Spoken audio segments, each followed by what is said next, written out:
ब्रह्मा का पिता है, कौन विष्णु की मां, शंकर का दादा कौन है, हमको दे बता।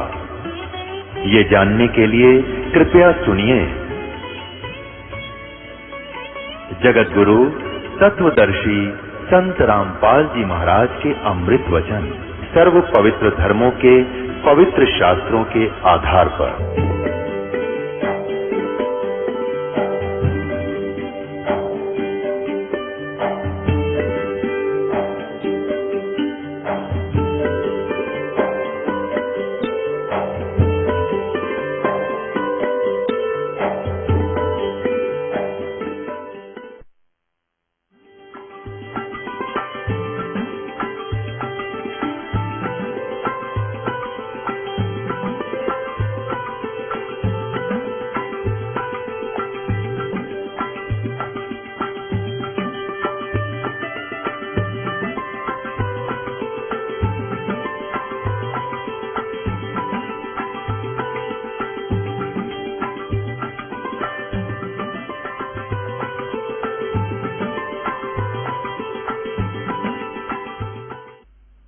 तो ये हम जिस लोक में रह रहे हैं ये ऐसा स्थान है कि हमने अगर पुण्य करने पड़ेंगे इस शरीर से तो मेहनत करनी पड़ेगी, काम भी छोड़ना पड़ेगा, 10 रुपए भी लगाने पड़ेंगे, तब हम पुण्य प्राप्त कर सकते हैं। और साधना हमारी शास्त्र अनुकूल हो, शास्त्र विधि को त्याग कर मनमाना आचरण ना हो, तो तब हमें पुण्य मिलेंगे और पाप बराबर में लिखे जाएंगे। पाप अलग लिखे जाते हैं, पुण्य अलग लिखे जाते हैं। जब तक हम कबीर परमेश्वर की शरण में नहीं आते हैं परम संत के माध्यम से, तब तक हम जो साधना करते हैं चाहे वो शास्त्र अनुकूल भी क्यों ना हो, तो भी हमारी दोनों लिखे जाएंगे, पुण्य न्यारे पाप अलग, और दोनों ही हमें प्राप्त होंगे। उन भक्ति वाली साधनाओं का तो स्वर्ग महास्वर्ग में जिस झूठे सुख को सुख मानते हैं वहां मिलेंगे, और जो पाप अलग लिखे हुए हैं वो मिलेंगे हमने नरक में, या फिर 84 लाख योनियों में, या फिर मनुष्य जीवन प्राप्त होगा, उसमें भी कुछ मिश्रण किया जाता है पाप और पुण्यों का। तो कहने का भाव ये है कि जहां हम रह रहे हैं वो और जिन भगवानों को हम पूज रहे हैं उनकी पूजाओं से हमारे संचित कर्म नहीं कट सकते। प्रारब्ध का जो कर्म, प्रारब्ध का कर्म वो होता है जो हमारे जीवन में लिख दिया जाता है, जिसको हम भाग्य बोलते हैं, किस्मत, वो दोनों भोगने पड़ेंगे। और कबीर परमेश्वर की शरण में आने के बाद ये परमात्मा कहते हैं, यजुर्वेद अध्याय नंबर 5 के और मंत्र नंबर 32 में कहा है कि उसी कसी कबीर अंगारी असी बम्भारी असी। अंगारी माने अग माने पाप, अरि माने शत्रु, पापों का नाशक, वो कबीर है, कबीर देव का, हम उसको कबीर साहब बोलते हैं। बम्भारी माने हमारे कर्मों के बंधन को काटने वाला, बम्बर माने बंधन, और अरि माने शत्रु, बम्भारी। तो बम्भारी जो बंधनों का शत्रु है वो कबीर देव है, कबीर साहब है। और वो रित धामा सवर ज्योति रित धामासी, वो स्वयं प्रकाशित है उसका शरीर परमात्मा का, जैसे सूर्य स्वयं प्रकाशित है ऐसे ही परमेश्वर का शरीर स्वयं प्रकाशित है, साकार है, मनुष्य सदृश है, नर आकार है, मनुष्य तुल्य है वो, और वो सतलोक में रहता है। अपनात्मा परमात्मा ने 600 वर्ष पहले अपनी अमृत वाणी में बोला था, कबीर वाणी में, सच्चिदानंद घन ब्रह्म की वाणी में 600 वर्ष पहले कहा था कि वेद मेरा भेद है, मैं मिलो वेदन में नाही, और जौन वेद से मैं मिलूं वो वेद जानते नहीं। वेद मेरा भेद है, मेरी ही जानकारी, मेरी महिमा का गुणगान वेद कर रहे हैं, लेकिन इन वेदों में वर्णित विधि से मेरी प्राप्ति नहीं हो सकती, क्योंकि इन चारों वेदों में ब्रह्म तक की साधना का उल्लेख लिखा है। और 5वां जो वेद था सूक्ष्म वेद, जो सच्चिदानंद घन ब्रह्म की वाणी यानी पांचवा वेद था उसको नाश कर दिया इस काल भगवान ने कि कहीं इन मेरे अंतर्गत जितने प्राणी हैं इनको भगवान का पता ना लग जाए और इस साधना को करके ये मेरे जाल से निकल ना जाए। इस दृष्टिकोण से इस काल भगवान ने वो पांचवा वेद नाश कर दिया। उस पांचवें वेद के नाश की पूर्ति करने के लिए परमेश्वर स्वयं चल कर आते हैं सतलोक से और फिर वो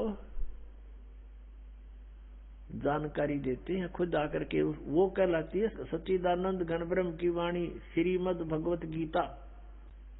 अध्याय नंबर 4 के श्लोक नंबर 32 में कहा है कि अर्जुन जो 25 से लेकर और 31 तक जिन मंत्रों के श्लोकों में जो व्याख्या है, कोई तो योगासन करता है, कोई देवताओं की पूजा करता है, कोई तीक्ष्ण अहिंसावादी बनकर मुंह पर पट्टी बांध कर नंगे पैरा घूमता है, कोई जीव इंसाना हो जाए ये ऐसी साधनाएं करते हैं, कोई स्वाध्याय ही करता है, कोई केवल अपने श्वास उस श्वास पर ध्यान देता है कि श्वास बाहर जाता है वो श्वास अंदर जाता है, इस पर देखते रहो, बस यही क्रियाएं हैं, यही साधना है। ना देखोगे तो भी श्वास तो आवे जावेगा, ना तुम्हारे देखने से के कला टूट गया उसमें। तो बिना ज्ञान के ये धक्के दे रखे थे, डरे डुबा रखे थे अपने से, ये साधनाएं ठीक नहीं थी। शास्त्र विधि को त्याग का मनमान्य आचरण था। तो कहता इन 25 से लेकर 30 तक जो ये श्लोकों में चौथे अध्याय के गीता जी में साधना या साधक अपनी साधना को पापनाशक जानते हैं और इसलिए वो कर रहे हैं। एक दिन उनको ये पता लग जाए गलत है तुरंत छोड़ देंगे वो। तो फिर कहा गीता जी अध्याय नंबर 4 के श्लोक नंबर 32 में कि वो यथार्थ ज्ञान इन यज्ञों का जो यज्ञ कर रहे हैं ना परमात्मा पाने के लिए ट्राई कर रहे हैं, यज्ञ माने धार्मिक अनुष्ठान, इन धार्मिक यज्ञों की अनुष्ठानों की जानकारी बहुत विस्तार के साथ लिखी है सच्चिदानंद ब्रह्म की वाणी में। ब्रह्मणे मुखे यानी उस परमात्मा ने अपने मुख से आकर बोली है उस वाणी में, वो यथार्थ ज्ञान लिखा हुआ है। अपनात्मा वो है सच्चिदानंद घन ब्रह्म की वाणी, कबीर वाणी। और परमात्मा कहते हैं ये चारों वेद मेरी ही महिमा का गुणगान कर रहे हैं, लेकिन मैं इन वेदों में वर्णित विधि से प्राप्त नहीं हो सकता। आपको दिखाते हैं यजुर्वेद,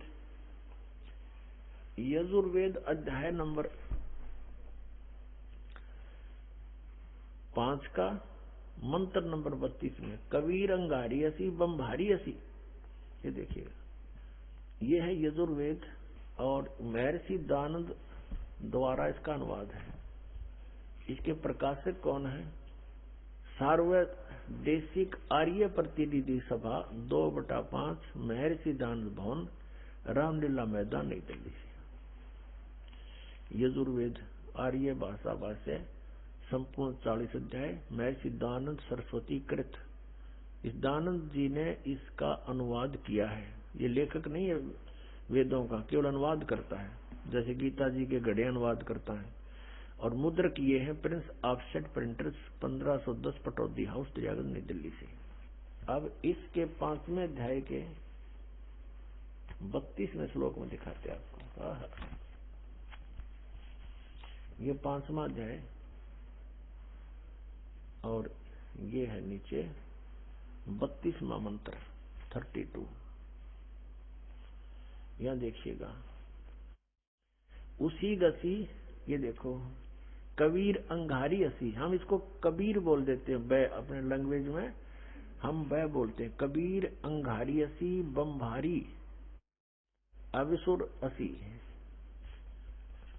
अच्छा, इसका इन्होंने अनुवाद किया है, ये देखेंगे। हे जगदीश्वर, जिस कारण आप, उसी के माने कांतिवान, असी माने है, और अंगारी माने खोटे चलन वाले जीवों के शत्रु। ये लिखना था, आप पाप के शत्रु हैं, पाप नाशक हैं। अब ये अनुवाद करता महर्षि दानंद का अपना ज्ञान सिद्धांत था कि भगवान पाप नाश नहीं करता, इसलिए इसने यहाँ बात उलझा दी। और फिर 8वें अध्याय के 13वें श्लोक में 6 बार लिख रखा है भगवान पाप का नाश कर देता है, वहां इसकी बसाई नहीं। ये लिखना था वो अंग माने पाप, अरि माने शत्रु, वो पापों का शत्रु कौन है? कबीर। अब इन्होंने इस इसको, ये कबीर है, कबीर, हम इसको कबीर बोलने लगे और इसने ये कर दिया इसका कवि और अर्थ कर दिया कांत परजय है। अब पहले हम इस, और फिर बमबारी, ये देखो बमबारी, बम्ब आरी माने, बम्ब माने बंधन, अरी माने शत्रु, बंधनों के शत्रु, यानी हम उसको बंदी छोड़ कहते हैं, जो बंधन काट दे, बंधन तो छुड़वा दे। हम कबीर जी को, कबीर परमेश्वर को हम बमबारी यानी हम बंदी छोड़ कहते हैं। और इसको लिखने का फर्क है, यहाँ बंदी छोड़ लिख दे, बंधनों का शत्रु लिख दे, एक ही बात है। अब जैसे इन्होंने यहाँ जो गलती की है ना, या गलत कर दिया, ये अगर या तो फिर कवि ये लिख देते यहाँ पर, वो कवि है बस, फिर भी हम मान जाते, न कुछ ठीक करने की चेष्टा की। कबीर का अर्थ कांत परजय लिख दिया, है कोई बात हुई। अब जैसे ये यजुर्वेद है जिसको हम पढ़ रहे हैं और इसका कहीं पर व्याख्या हो, अब दिखाते हैं आपको। अब जैसे ये इसी यजुर्वेद का अब 36वां अध्याय है, ये देखो, ये 36 अध्याय, 36 अध्याय यानी 36 और इसका ये प्रथम मंत्र है, ये रहा। इसमें ये लिखा है रचम वाचम परपदे मनो यजु परपदे, ये यजु शब्द लिखा है। अब ये है यजुर्वेद के विषय में और इसका कोई अर्थ कर दे वो गलत करेगा, इसका यजुर्वेद ही लिखना पड़ेगा। जैसा कि इस महर्षि ने ये ठीक किया, यहाँ पर ये है यजु, इसका यहाँ अनुवाद किया है, वहां मूल पाठ था। ये देखो ये यजु शब्द है और इसका यजुर्वेद लिखना पड़ा, ये सही अर्थ बना यहाँ पर। यदि इस यजु का अर्थ कर देते यज्ञ स्तुतियों का संग्रह, तो के बेराव का के है संग्रह, यज्ञ स्तुतियां लिख दे इसकी, यज्ञ स्तुति, तो यजु का अर्थ यहां लिखना पड़ेगा कि वह है यजुर्वेद के बारे में कहा जा रहा है। तो ठीक जहां इन्होंने कवि कर दिया उसको हमने कबीर देव कर पढ़ना पड़ेगा, कबीर देव लिखना था। देखो हम फिर आते हैं वही 5वें अध्याय के 32वें श्लोक पर, ये 32वां श्लोक यजुर्वेद का। अब यहाँ इसने जो कवि कर दिया, यहाँ लिखना था वो कबीर देव है, बस वो कबीर देव लिख देते, हम कबीर देव कहने लगे। देव को परमेश्वर, देव का अर्थ परमेश्वर होता है, तो यहाँ लिखना था वो कबीर देव हैं। और देखो यहाँ लिखा है रतधामासी सवर ज्योति, रतधामा इन्होंने खुद लिखा है, रतधामा माने सतधाम युक्त। हम सतधाम कहो, सतलोक कहो इसको, ये सतलोक रतधामा नो कारण, ये फलाना रतधामा माने सतलोक वाला, सतलोक का निवासी, वो कहते हैं ये फलाने गांव का है, यो फलाना वो गांव का है। तो ये ऐसे है कि वो रतधामा वो सतलोक में रहता है। और सवर ज्योति देखिए अड़ंगा के रखे अनुवाद का, अंतरिक्ष को प्रकाश करने वाला सवर ज्योति, स्वयं प्रकाशित, वो स्वयं प्रकाशित है, परमात्मा है, वो सतलोक में रहता है। कबीर उसका नाम है और वो ही अंगारी है, पापों का शत्रु है, बंधनों का शत्रु है, यानी बंदी छोड़ है, वो कबीर अंगारी असी। ये कबीर, हम इसको कबीर बोलते हैं, कबीर। हम लिखण भी कबीर लागे, पड्डी की मात्रा भी लिख दें। अब परमात्मा ने कहा वेद मेरा भेद है, मैं वेदन में नाही, और जौन वेद से मैं मिलूं वो वेद जानते नहीं। ये देखिएगा ऋग्वेद भाषा भाष्य द्वितीय भाग, ये कहाँ से प्रकाशित है? प्रकाशक हैं पंडिता राकेश रानी, प्रधान कार्यालय वेद मंदिर महात्मा वेद भिक्षु सेवाश्रम लेखराम नगर अब्राहमपुर मुखमेलपुर दिल्ली दूरभाष इतना है। और नीचे लिखा है दान संस्थान नई दिल्ली का प्रकाशन। और इसका यहाँ अनुवाद करता है ये 9-10 मंडल है। ये महात्मा वेद भिक्षु भारतेंद्र नाथ दान संस्थान करोल बाग नई दिल्ली। इसके 10वें सूक्त के 10वें मंडल के और सूक्त नंबर 49 में दिखाते हैं आपको। ये देखिएगा, ऋग्वेद मंडल नंबर 10 और सूक्त 49 49, इसका ये पहला ही मंत्र है। 49 सूक्त का ये पहला मंत्र है। इसमें लिखा है कि मैं स्तुति करने वाले को, यानी पूर्ण परमात्मा अपनी महिमा वेदों में लिख रहे हैं। और इसका अर्थ है कि अहम दा ग्रहणते पूर्वम स्वहम ब्रह्म करणम। अब पूर्ण परमात्मा कहता है ब्रह्म की उत्पत्ति मैंने ही की। अब यहां देखो, इनका अनुवाद देखें। मैं स्तुति करने वाले को सनातन निवास योग्य लोक, सनातन ऐश्वर्य निवास योग्य लोक, मोक्ष तथा ज्ञान प्रदान करता हूं। मोक्ष भी प्रदान करता हूं और निवास योग्य सनातन लोक, सनातन ऐश्वर्य, जहां जाने के बाद फिर कभी आपका सुख नाश नहीं होगा, वो प्रदान करता हूं। अहम ब्रह्म, ये देखो स्पष्ट, ये भी पढ़ना पड़ेगा, हमने नहीं था, ये गड़बड़ कर रहे हैं। अहम ब्रह्म करणवम, मैं वेद को उत्पन्न करता हूं। ब्रह्म का अर्थ वेद कर दिया इन्होंने, तरह गजब। मैं ब्रह्म को उत्पन्न करता हूं। पूर्ण परमात्मा कबीर देव जी सतपुरुष ने ब्रह्म की उत्पत्ति की थी। फिर मूल संस्कृत पढ़ो। अहम माने मैं, ब्रह्म माने ब्रह्म को, करणव उत्पन्न करता हूं। मैं ब्रह्म को उत्पन्न करता हूं। ठीक है, इन्होंने जहां थोड़ी बहुत गलती करी है अनुवाद में, उसको हम शुद्ध कर लेंगे अपने ज्ञान से। और यह वेद मेरी ही महिमा की वृद्धि करता है। ये वेद मेरी ही महिमा करता है। चारों वेद मेरी ही महिमा गा रहे हैं। यज्ञ दान सत्संग करने वाले को सन्मार्ग में आदेश करने वाला मैं ही हूँ। करे करावे साईं मन में लहर उठा और दादू शंकर जीव के आप बगल हो जा। कहता सब ये दान पुण्य सत्संग पुण्यात्मा जो मेरे से जुड़ गए हैं उनको मैं ही लाता हूँ। यहाँ पर मैं ही सन्मार्ग का आदेश करने वाला मैं ही हूँ।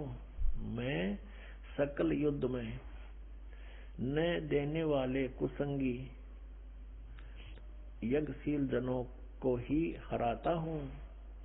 हराता है यानी हराता हूँ, यानी कहने का भाव ये है कि ये मैंने तो ब्रह्म की उत्पत्ति की है और जो मेरी सत भक्ति करते हैं, मेरी स्तुति करते हैं, उनको सनातन लोक, सनातन माने शाश्वत स्थान प्राप्त कराता हूँ।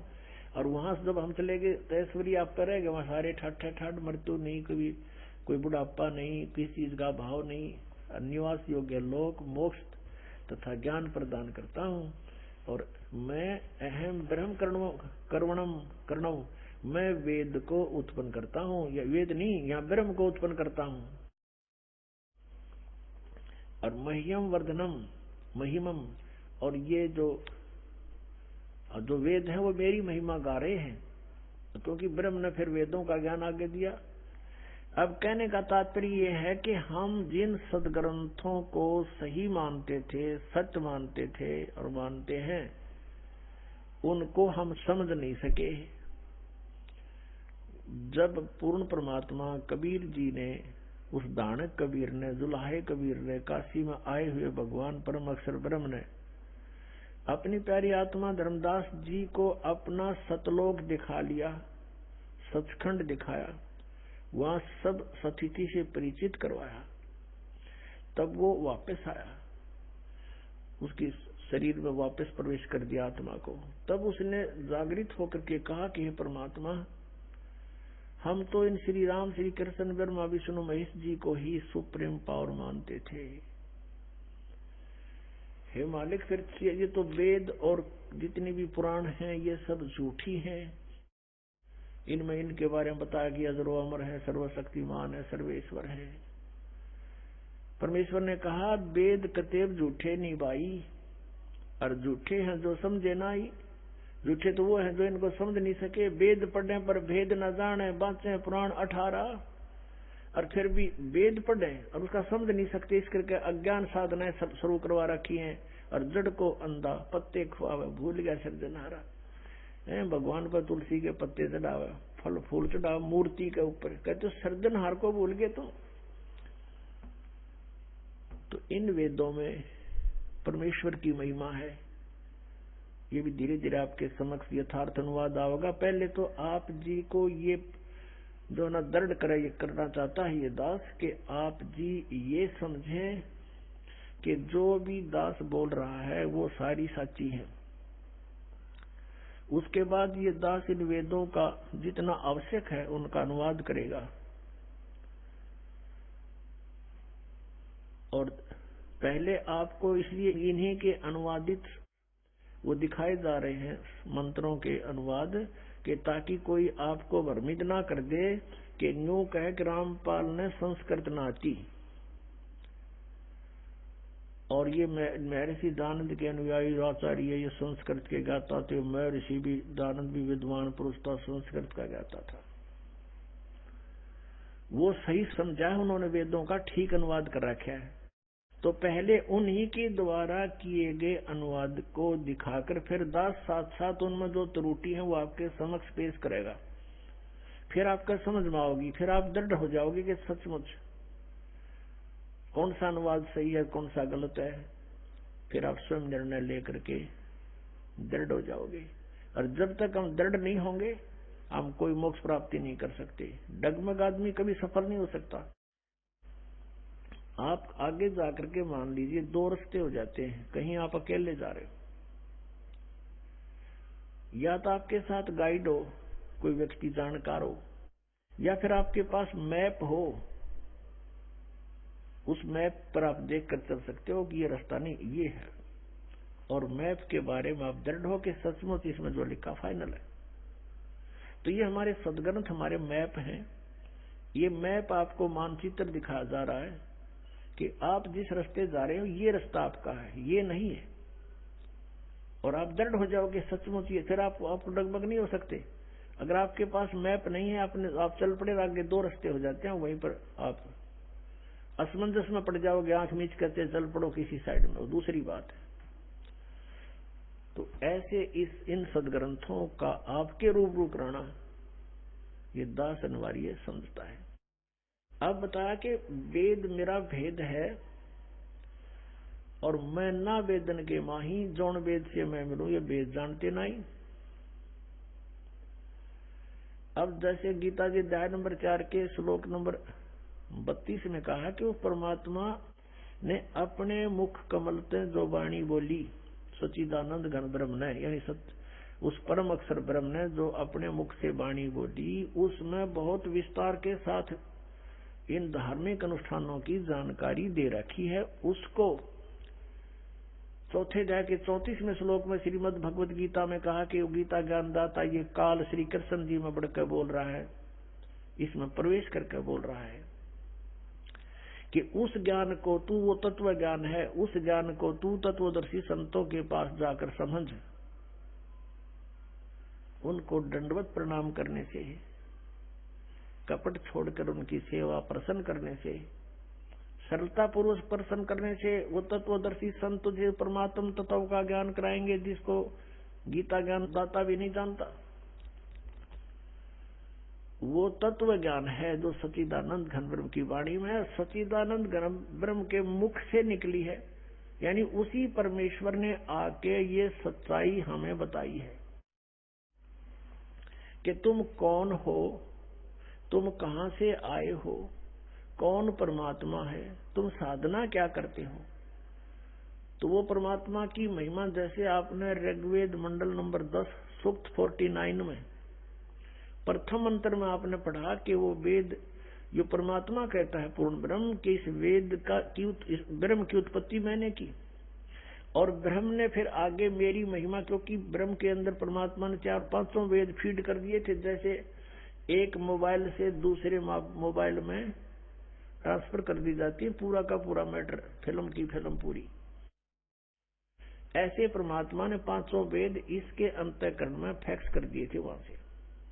और फिर जैसे समय आने पर अपने आप मालिक के नियमानुसार इसके अंदर से श्वासों के माध्यम से वो सारे बाहर आगे प्रकट हो गए।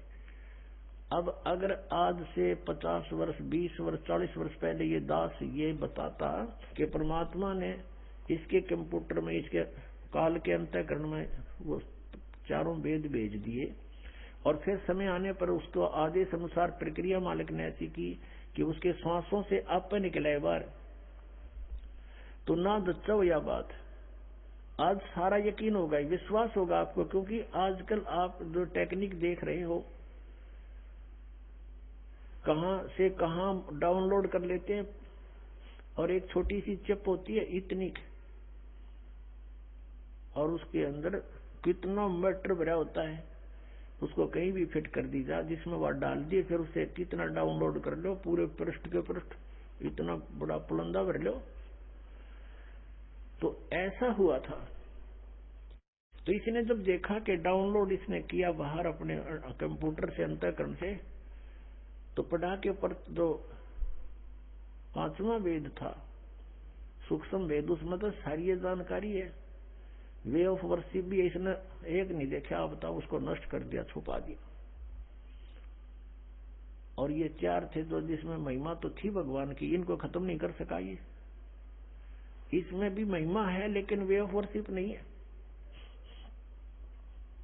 और इस वेद को समझना यहाँ के प्राणियों के बस की बात नहीं, चाहे ब्रह्मा जी हो चाहे विष्णु चाहे शिव जी, ये भी वेदों को नहीं समझ सके। ये तो वो परमात्मा स्वयं आता है, फिर स्वयं ही अपने द्वारा लिखी हुई उन ग्रंथों को स्वयं ही ठीक ठीक समझाता है। अब जैसे वेदों का जो निर्णायक ज्ञान परमात्मा ने अपनी सच्चिदानंद घन ब्रह्म की वाणी कबीर वाणी में बोला, अब उस वाणी से परिचित होने के बाद हमने वेदों को खोला और वेद बिल्कुल साफ हो गए। क्योंकि ये आध्यात्मिक ज्ञान है, इसको संस्कृत भाषा के जानने वाले नहीं खोल सकते, इसका अनुवाद नहीं कर सकते। जैसे किसी ने हिंदी सीख ली, फॉरेनर ने, अच्छा हिंदी में चाहे कुछ भी बन जा और शास्त्री बन गया, और उसने रामायण का ज्ञान नहीं, रामायण की स्टोरी का ज्ञान नहीं, और उसको कोई कहे कि ले आप इन तुलसीदास कृत चौपाइयों का अनुवाद कर दो, अड़ंगा करेगा वो, बेसिक विद्वान बना हुआ है। तो ऐसे ही इन विद्वानों ने, संस्कृत भाषा के विद्वानों ने, विद्वान तो होता जो सर्वज्ञ हो, सर्वज्ञ केवल कबीर परमेश्वर है, और सब भाषाओं का, सब अध्यात्म ज्ञान से सबका जानकार था वो, और उनको अविद्वान कहते थे, ये नकली विद्वान।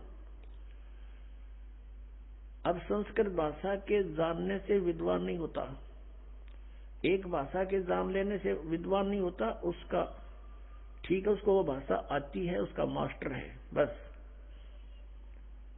अब तत्व ज्ञान को नहीं समझ सके, जिस कारण से उन्होंने इनके अर्थों का अनर्थ कर दिया। अब वो परमात्मा स्वयं वहां से चलकर आते हैं, अपने द्वारा रची हुई सृष्टि को वही ठीक ठीक बताते हैं, और यथार्थ ज्ञान वही आकर देते हैं, वो ज्ञान समझाते हैं, मनुष्य की तरह चलकर आते हैं। अपनात्मा इस काल भगवान ने इन अज्ञानी ऋषि महर्षियों मंडले सुनो गुरुओं ब्राह्मणों द्वारा, ब्राह्मण का अर्थ या कोई जाति से नहीं है, ये समझना चाहिए, क्योंकि हम वैदिक ज्ञान सुनते नहीं।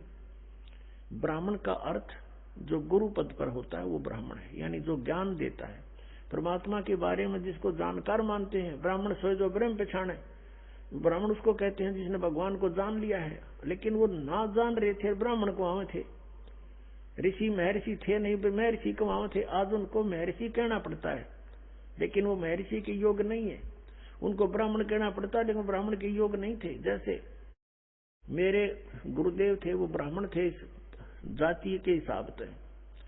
हरियाणा में गांव पैंतावास, दादरी के पास बड़ा पैंतावास और जिला भिवानी, उस बड़े पैंतावास के गांव के रहने वाले ब्राह्मण जाति हैं, लेकिन वो अपने आप को ब्राह्मण नहीं कहते थे, वो संत रामदेवानंद कहते थे, वो संत थे। और मेरे जो दादा गुरुजी थे, गुरुजी के गुरुजी, वो छावला गांव है दिल्ली में, नजफगढ़ से आगे गुड़गांव की तरफ जाते हैं, छावला ऑन रोड पड़ता है। उस छावला गांव के जाट थे किसान, और वो काशी विद्यापीठ से 4 विषय के आचार्य बन गए। वो पंडित चिदानंद कहलाते थे, वो ब्राह्मण कहलाते थे। अब उस हमारे दादा गुरुजी का जो आश्रम बना हुआ है, गोपालपुर गांव है खरखोदा के पास, जिला सोनीपत में, उनके आश्रम के ऊपर लिखा है पंडित चिदानंद जी आश्रम। और हमारे गुरुदेव के जहां आश्रम है संत राम देवानंद जी आश्रम। तो यहां जाति से ब्राह्मण नहीं है, कर्म से ब्राह्मण के लिए कहा गया है। तो ये नकली गुरु ब्राह्मण जो गुरु पद पर थे, इनको कह का पता नहीं था, ये कहलाते थे ऋषि और महर्षि। तो ये समझ नहीं सके उस परमात्मा की अमरवाणी को।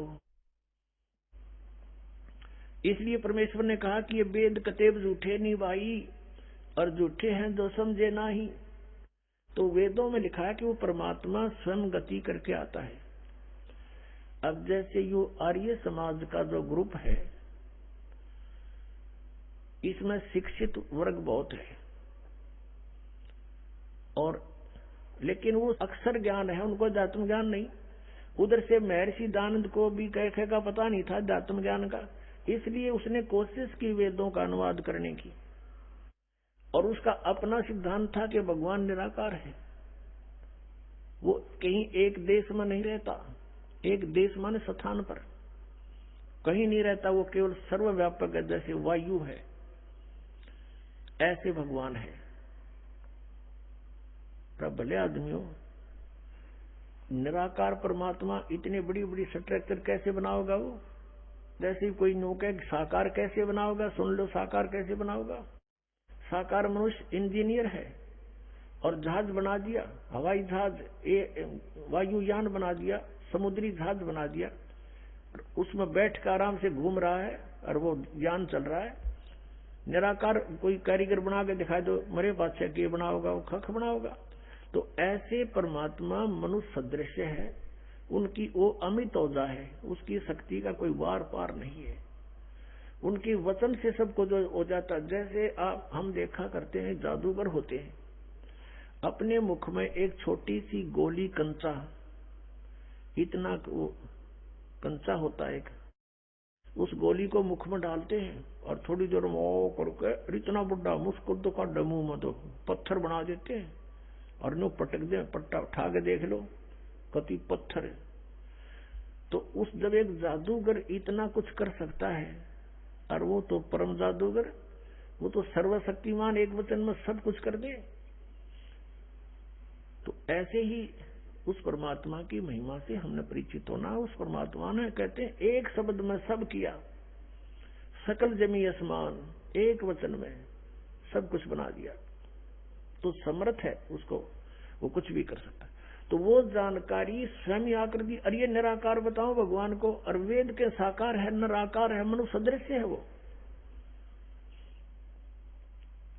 अपनात्माओं, इसलिए परमात्मा कहा करते, मोती मुक्ता दर्शत नाही, ये जग है सब अंदरे, दिखत के तो नैन चश्म, इनका फिरा मोतिया बिंदरे। ये दिख है विद्वान पुरुष और महर्षि को हमें, इनका मोतिया बिंद है। जिसका मोतिया बिंद हो आंखों में, आंखें तो दिखाई देती हैं जैसे बड़ा स्वस्थ आंखें हैं, सब कुछ दिखता होगा, लेकिन वो नपट अंधा है जिसका मोतिया बिंद होगा दोनों आंखों में। तो परमात्मा कहते हैं कि तुमने ये महर्षि दिखाई दे, गुरु ब्राह्मण दिखाई देते हैं, ये मंडलेश्वर, इनका मोतिया बिंद हो रहा है, अपने सदग्रंथों में लिखी हुई सच्चाई का नहीं पता, और फिर निराकार कहते। अब दिखाते हैं आपको परमात्मा की सारी स्थिति, देखिएगा। ऋग्वेद मंडल नंबर 9, ऋग्वेद मंडल नंबर 9 अब दिखाते हैं, और सूक्त नंबर 86। भगवान साकार है या निराकार है, वो कैसी लीला करता है। ये है ऋग्वेद मंडल नंबर 9, 10 इकट्ठा अनुवाद है। ये है सार्वदेशिक आर्य प्रतिनिधि सभा, महर्षि दानंद भवन, रामलीला मैदान, नई दिल्ली से ये प्रकाशित है। और ये मुद्रक है Prince offset printer 1510 Pataudi house Daryaganj नई दिल्ली से ये छपा है, छपा करना चाहिए। अब देखना ये है ऋग्वेद मंडल नंबर 9 और सूक्त 86 का मंत्र नंबर 26। इसमें लिखा है कि यज्ञ करने वाले यजमानों के लिए परमात्मा, यज्ञ करने वाले माने धार्मिक अनुष्ठान यानी साधना करने वाले यजमान माने भक्तों के लिए परमात्मा सब रास्तों को सुगम करता हुआ उनके विघ्नों को मर्दन करता है और उनको पवित्र करता हुआ और अपने रूप को सरल करता हुआ वह कांति में परमात्मा, यह लिखना था कबीर देव। कवि कोई भी सर्वज्ञ नहीं हो सकता जिसको सारा ज्ञान हो।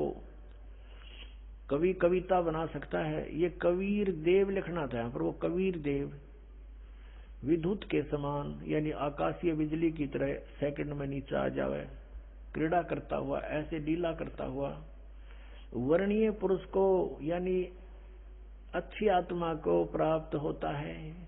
अच्छी आत्मा को आके मिलता है, जैसे आदरणीय धर्मदास जी को मिले, आदरणीय नानक साहिब जी को मिले, आदरणीय मुलुकदास साहिब जी को मिले, आदरणीय दादू साहिब जी को मिले, आदरणीय गरीबदास साहिब जी गांव छुड़ानी जिला दद्दर हरियाणा वाले को मिले, आदरणीय गीसा दास साहिब जी गांव खेखड़ा यूपी मेरठ वाले को मिले। तो अच्छे पुरुष को आकर प्राप्त होता है। वो कहाँ रहता हो भगवान? 27वें श्लोक में ऋग्वेद मंडल नंबर 9 और सूक्त नंबर 86 का 26 पढ़कर हम 27 में पा गए।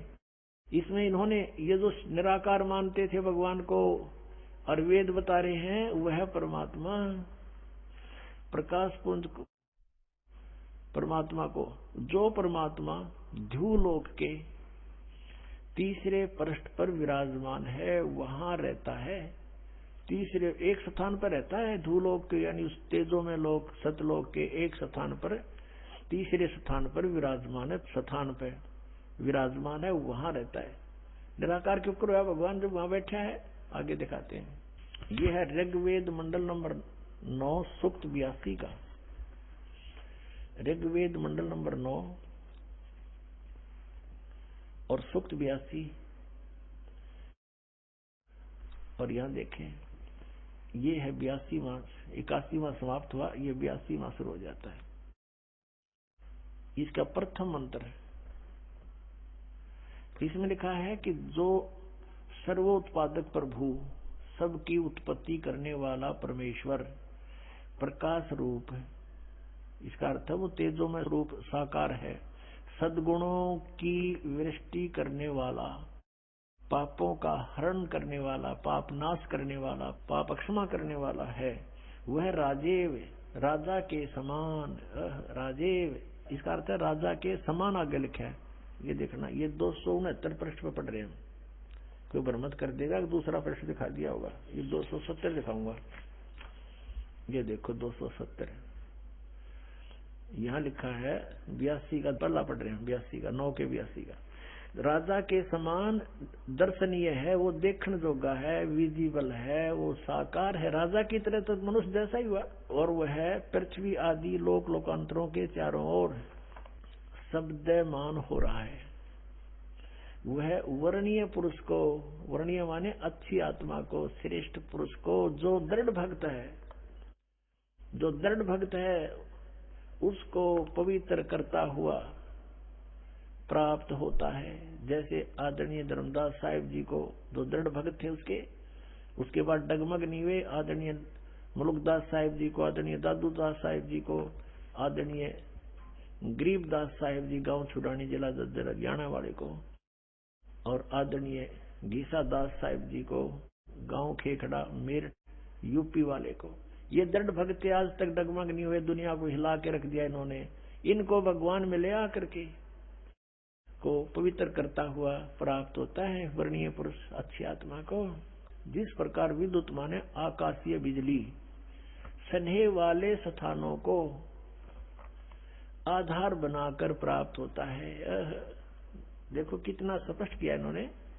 ऋग्वेद मंडल नंबर 9 और सूक्त नंबर 81 में कति कंसेप्ट क्लियर कर दिया कि वो परमात्मा राजा की तरह देखण जोगा है। राजा का अर्थ है कि वो शक्तिशाली होता है, मनुष्य सदृश ही है, राजा के समान है और साकार है, देखण जोगा है। और वो अच्छी आत्मा को वहां से चलकर आकर मिलता है ये, और जो दृढ़ भक्त होते हैं उनको मिलता है, अन्य को नहीं। जैसे आकाश की बिजली, आकाशीय बिजली गिरती है वो किसी वस्तु पर गिरती है जहां उसका विशेष अट्रैक्शन बनता है।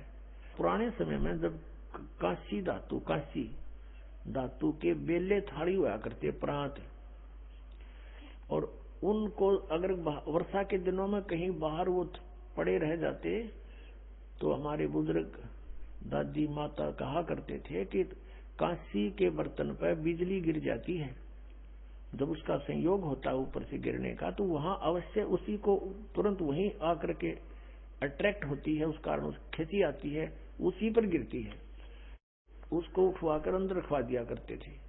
तो कहने का भाव ये है कि परमात्मा उस बिजली की तरह जैसे वो अपने विशेष जिस पर वो आकर्षण होता वहीं गिरती है, इसी स्थिति से परमात्मा उन दृढ़ भक्तों को आकर मिलता है जो मिलन योग्य हों, जिनको वो उनसे आकर्षित होता है, ताकि ये मेरी आगे बढ़ा सके, इस ज्ञान को, काल के जाल को हटा सके, मेरे प्यारी आत्माओं तक ये संदेश पहुंचा सके। और उनका क्या कर ले, आंखें देखें जब भी ना मानो न भगवान मिल लेगा, उन तक काला मिल लेगा जहां ये रह रहे हैं। अब 9वें मंडल सूक्त 82 का मंत्र 1 पढ़ लिया, अब 2 दिखाते हैं, देखिएगा। ऋग्वेद मंडल नंबर 9 सूक्त 82 का हमने ये पढ़ लिया, अब 2 पढ़ते हैं। वो परमात्मा किस उद्देश्य से आता है? हे परमात्मन, उपदेश करने की इच्छा से आप महापुरुषों को प्राप्त होते हो, अच्छी आत्माओं को, महान आत्माओं को प्राप्त होते हो, और आप अत्यंत गतिशील पदार्थ के समान हमारे आध्यात्मिक यज्ञों को प्राप्त होते हो। यानी अत्यंत गतिशील पदार्थ के समान, यानी जैसे बिजली चलती है, बिजली जैसी गति से आप, और उपदेश करने के लिए आते हो, यहाँ पर सच्चा ज्ञान देने के लिए। आप कबीर देव हैं, आप कबीर देव, यह लिखना था, सर्वज्ञ लिख दिया, आप यहाँ लिखना था आप कबीर देव हैं। हम उसको कबीर साहब कहते हैं, आप कबीर साहब हैं, शुद्ध स्वरूप है। अब जैसे ये अभी आपको दिखा था, जहाँ यजु लिखा हो तो यजुर्वेद लिखना पड़ेगा वहां पर, वो इन्होंने किया भी है। महर्षि दानंद ने यजुर्वेद के 36वें अध्याय के प्रथम मंत्र में यजु का अर्थ यजुर्वेद किया है, तो यहाँ लिखना था वो कबीर देव है, वो शुद्ध स्वरूप है। हमारे पापों को हे दूर करके, हे सोम, हे अमर परमात्मा, हमको सुख दे। पुण्यात्मा, वेद पढ़े पर भेद न जाने, ये बात से पुराण 18। वेद पढ़े पर भेद न जाने, गुरु बिन काहू न पाया ज्ञाना, जो थो था बूछड़ मूड किसाना। गुरु बिन वेद पढ़े जो प्राणी, समझे न सार रहे अज्ञानी। ये अज्ञानी रहे इन वेदों को पढ़ा करते, मैं ऋषि को आगे इन कक्का भी नहीं पता था। अब जैसे परमात्मा मनुष्य दृश्य ये सिद्ध हो गया, राजा के समान देखने जोगा है, और वहां से गति करके आता है, जिन महापुरुषों को मिलता है, जिन महापुरुषों ने मिला उन्होंने बताया कबीर इज गॉड। वो कबीर देव काशी में हम सुल्तानी नानक तारे दादू को उपदेश दिया, जात जुलाहा भेद न पाया, वो काशी माए कबीर हुआ। आदरणीय गरीबदास साहिब जी गांव छोड़ाने जिला दरवाड़े, जिनको भगवान आकर मिले थे, क्या कहते हैं गरीबदास साहिब ने फिर बताया है कि सर्व कला सतगुरु साहिब की, या दुनिया दा जीवन झूठा भूल गए मर जाने नू, और सर्व कला सतगुरु साहिब की हरियाए हरियाणे नू। वो परमात्मा हरियाणा में आए, गरीबदास जी 280 वर्ष पहले लगभग सन 1727 में, लगभग 300 वर्ष हो गए, 300 वर्ष से ऊपर हो गए। सन 1727 में परमात्मा आए थे और सन 1866 में न सन 1966 में हरियाणा और पंजाब अलग हुए। जब हरियाणा क्षेत्र का नाम पड़ा था, यो हरियाणा प्रांत बना था, उससे भी कितने वर्ष पहले, 200-250 वर्ष पहले परमात्मा ने लिख दिया, बोल दिया था। गरीबदास साहिब जी ने कहा था कि हरि आए हरियाणे नू, उनके वचन से फिर यो हरियाणा क्षेत्र आज बनकर रहा, ताकि हम इस परमात्मा की वाणी को समझा सकें। अगर ये वाणी 200 वर्ष पहले बोलते, 100 वर्ष 50 वर्ष पहले से बोलते, तो कौन से कहा थे, हरियाणा था ही नहीं, जब नाम निशान नहीं था। तो ये हरियाणा बनवा दिया, रिविया वाणी हमारे को याद दिला दी कि हरि आए हरियाणे नू। इनको पता था मालिक का कि इस वाणी का कहाँ आवश्यकता पड़ेगी, किस समय में। तो वो गरीबदास साहिब जी को परमात्मा मिले और वो कहते हैं भगवान हरियाणा में आए भाई, हमारे हमें मिले। और वेद कहते हैं वो अच्छी आत्माओं को आकर मिलते हैं। तो मनुष्य सदृश है परमात्मा। गरीबदास साहिब ने कहा है कि हमरे ही हुनियार है, हमारा सृजनहार, हमारे हुनियार का, हमारे जैसा हमारा स्वरूप, हमारे जैसा स्वरूप है, मनुष्य सदृश है। और वेद बताते हैं कि वो नर आकार है, वो परमात्मा मनुष्य सदृश है। आपको दिखाते हैं कौन कौन से वेदों में, और आपको अभी दिखाएंगे। ऋग्वेद मंडल नंबर 7 और सूक्त नंबर 11 के मंत्र नंबर 3 में लिखा है मनुष्यवत अग्नि। अग्नि माने परमेश्वर। हे मनुष्य के समान परमात्मा। ऋग्वेद मंडल नंबर 7 सूक्त 2 के मंत्र 3 में फिर लिखा कि मनुष्यवत अग्नि मनुना। हे मनुष्य के समान भगवान, मनुष्य तुल्य, मनुष्यवत, हे मनुष्य जैसे भगवान। मनुना, मनुना माने एक जैसे एक विद्वान पुरुष की तरह आप आते हो और ज्ञान का भंडारा खोल देते हो। ऋग्वेद मंडल नंबर 1 सूक्त 44 में मंत्र नंबर 11 में मनुष्यवत देव, देव माने परमेश्वर, हे मनुष्य के समान भगवान। ऋग्वेद मंडल नंबर 1 सूक्त 31 के मंत्र 17 में मनुष्यवत अग्नि, हे मनुष्य जैसे भगवान। ऋग्वेद मंडल नंबर 1 सूक्त 46 का मंत्र 13 में लिखा कि मनुष्यवत शंभु, मनुष्य के समान है कल्याणकारक परमात्मा। शंभु माने भगवान। ऋग्वेद मंडल नंबर 8 सूक्त 18 के मंत्र 21 में नरवत वरुण, नरवत, हे मनुष्य के से भगवान। ऋग्वेद मंडल नंबर 8 सूक्त 43 के मंत्र 13 में मनुष्यवत अग्नि। ऋग्वेद मंडल नंबर 8 सूक्त 43 के मंत्र 27 में मनुष्यवत अंगीरह है। अंगीरह माने परमात्मा, तेजो में शरीर युक्त। इनमें सब में लिखा कि परमात्मा मनुष्य सदृश है। आपको दिखाते हैं। ऋग्वेद मंडल नंबर 1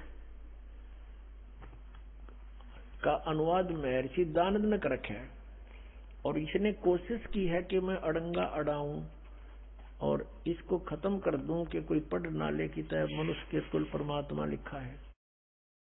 पहले इसी का दिखाते हैं। ऋग्वेद मंडल नंबर 1 सूक्त नंबर 31 के मंत्र 17 में ये देखिएगा, ये प्रथम मंडल है, महर्षि दानंद जी का अनुवाद है। इसमें प्रकाशक है सार्वदेशिक आर्य प्रतिनिधि सभा 3/5 महर्षि दान भवन रामला मैदान नई दिल्ली से। और ये है मुद्रक है सम्राट printers and binders 1606 Pataudi house Daryaganj नई दिल्ली से। ये इसका मुद्रक बदल गया है पहले वाले से। ये देखिएगा, ये है ऋग्वेद मंडल नंबर 1 और सूक्त 31, इसका मंत्र नंबर 17 है। ये 17 इसमें क्या लिखा है कि मनुष्यवत अग्नि। इसका अनुवाद इसका कहाँ लिखा है इसने, ये देखो मनुष्यवत। इसका अनुवाद क्या महर्षि दानंद, इसको क्या मनुष्यवत, और अग्नि को इसने अलग जगह लिख दिया।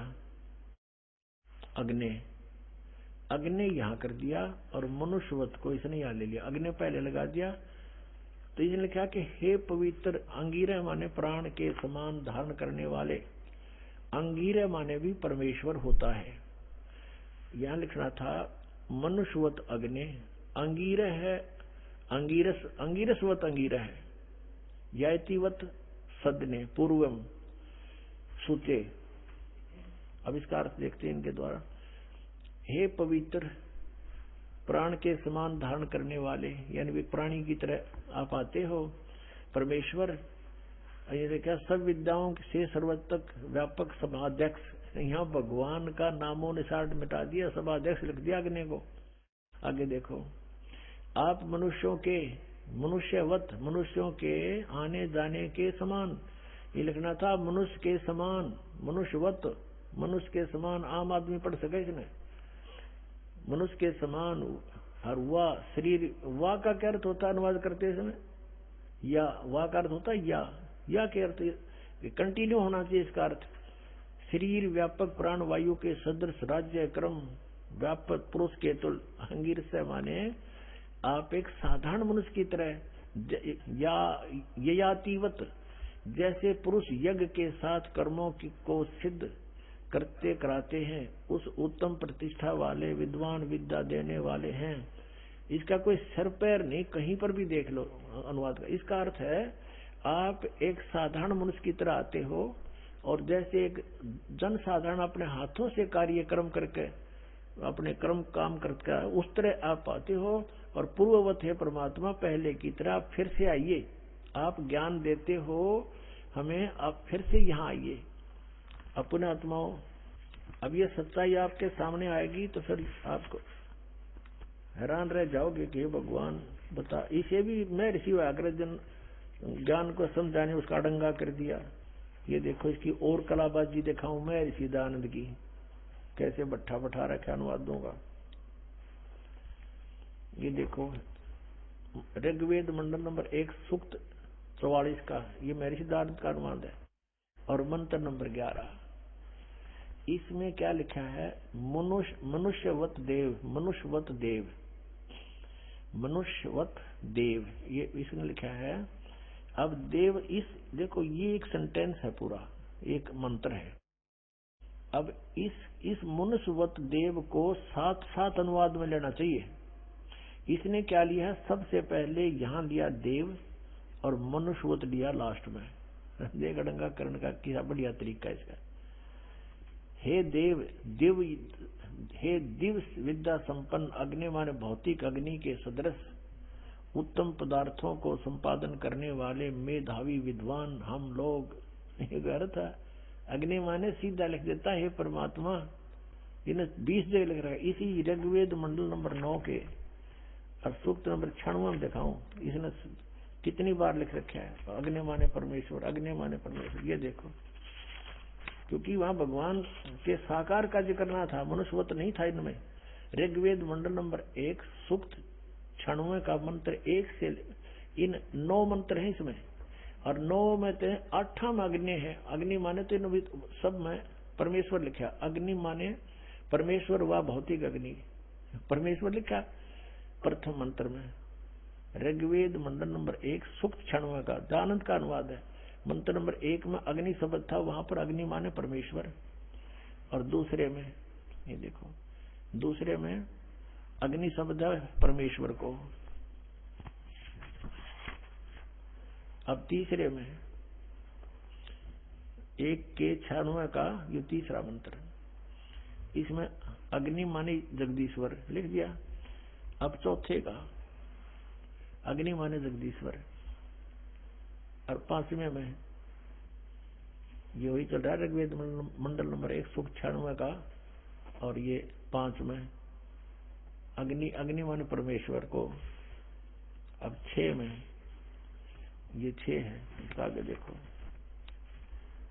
ये 6 है, ये अग्नि माने परमेश्वर को। यहाँ 7 में अग्नि माने परमेश्वर को। 8 में अग्नि शब्द नहीं है। 9 में फिर देखो, 9 में ये वही है, कहते सोचो और कितने दिखा दिया है। ये जो 96 तो यहाँ 97 शुरू हो गया यहाँ से, इसलिए इस पृष्ठ पर 97 लिख दिया। नहीं, यह 96 है, 1 के 96 का लगातार हम अब 9वां मंत्र देख रहे। अग्नि माने अग्नि माने परमेश्वर, समस्त मंगल प्रकट करने वाले परमेश्वर। अग्नि माने परमेश्वर। अब यहाँ इसका बिजली गिर गई। अग्नि मैंने परमेश्वर लिख दिया तो साकार सिद्ध हो गया, मनुष्य जैसा लिखे रखा है। ऋग्वेद मंडल नंबर 1 सूक्त 44 पे, 44 के मंत्र नंबर 11 में ये लिख रहा है मनुष्यवत देव। देव माने परमेश्वर लिखना था। हे परमेश्वर आप मनुष्यवत, मनुष्य जैसे हो, मनुष्य के समान हो, ये लिखना था। अब ये इसने यहाँ लिखा देव, इसका जो टांग पाट दी, यहाँ से वहां ले गया और इसको यहाँ ले आया। कोई बात हुई? जब एक कोई दोहा है, श्लोक है, उसके इसी सेंटेंस का इसी से में अनुवाद होगा। यहाँ का यहाँ नहीं हो सकता, यहाँ भी यहाँ का नहीं हो सकता, इसको वहां इसको यहाँ नहीं हो सकता। ये बिल्कुल अज्ञान किया है। मनुष्यवत तो यहाँ लिख दिया, हे असभापति लिख दिया, मेधावी,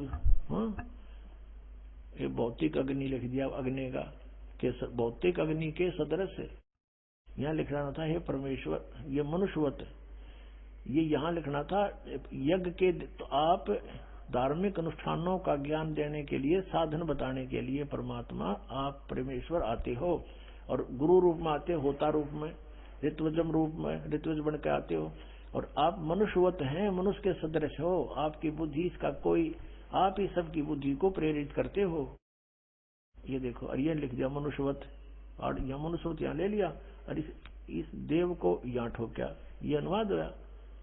तेरा गजब हुई। और मैं ऋषि को आवे, इसे से बहुत प्रमाण है, लेकिन कहते हैं समझदार को संकेत ही बहुत होता है।